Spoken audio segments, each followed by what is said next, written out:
సత్యసాయి జిల్లా పుట్టపర్తి వైసీపీలో విభేదాలు వీడటం లేదు. ఎమ్మెల్యే శ్రీధర్ రెడ్డికి టికెట్ ఇవ్వడాన్ని నిరసిస్తూ అసమ్మతి నాయకులు సమావేశమయ్యారు.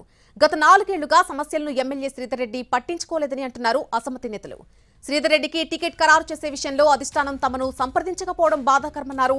అభ్యర్థిని మార్చాలని మరోసారి అధిష్టానం దృష్టికి తీసుకెళ్తామని అన్నారు. అధిష్టాన నిర్ణయానికి అనుగుణంగా భవిష్యత్తు కార్యాచరణ ఉమ్మడిగా ప్రకటిస్తామని స్పష్టం చేశారు. ప్రజెంట్ ఎమ్మెల్యే శ్రీధర్ రెడ్డి గారికి టికెట్ రావడం జరిగింది. సంతోషం, ఆయనకు శుభాకాంక్షలు తెలుపుతున్నాం. మేమంతా పార్టీలోనే ఉన్నాం. మేము పార్టీ నుంచి బయటికి ఏం రావడం లేదు. కాకపోతే మేమంతా కష్టపడి వచ్చి పార్టీని ఈ 2 సంవత్సరాల నుంచి భుజస్కంధాలపైన మోసుకొని తిరుగుతూ వచ్చి పార్టీని డెవలప్ చేసినాము. మాకు ఇక్కడ ఒకటి ఎందుకు మమ్మల్ని సంప్రదించలేదు? ఈ అనౌన్స్ చేసి కూడా 2 డేస్ అయింది, ఇంతవరకు మమ్మల్ని ఎవరు సంప్రదించలేదు, మాకే ఫోన్ కూడా రాలేదు.